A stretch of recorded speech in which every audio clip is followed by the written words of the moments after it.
ہر پریشانی میں نماز کی طرف متوجہ ہونا سنت نبوی صلی اللہ علیہ وسلم ہے۔ بعض اعشار حکمت و دانائی پر مبنی ہوتے ہیں۔ ختم نہ ہونے والا سرمایہ قناعت ہے۔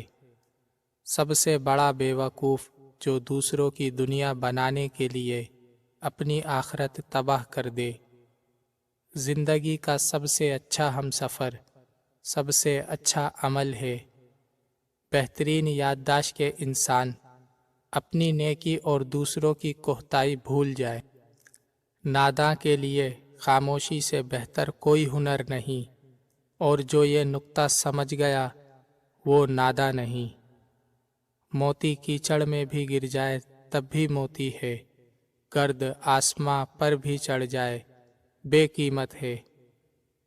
عافیت کے 9 حصے لوگوں سے الگ رہنے میں ہیں اور ایک حصہ ان سے ملنے میں ہے۔ تعجب ہے اس پر جو تقدیر کو جانتا ہے اور پھر جانے والی چیز کا غم کرتا ہے۔ مثالی بیوی وہ ہے جس کو دیکھ کر شوہر خوش ہو جائے۔ دین کی جو چیز جس درجے میں ثابت ہو، اس کو اسی کے درجے میں رکھو، یہی دین ہے۔ نہ کتابوں سے نہ وعظوں سے نہ زر سے پیدا، دین ہوتا ہے بزرگوں کی نظر سے پیدا۔ آج وقت ہے موت سے پہلے اپنی فائل مکمل کر لیجئے۔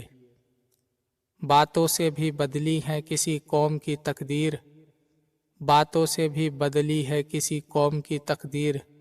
بجلی کے چمکنے سے اندھیرے نہیں جاتے، جو قرآن پڑھ کر دعا کرے تو 4000 فرشتے آمین کہتے ہیں۔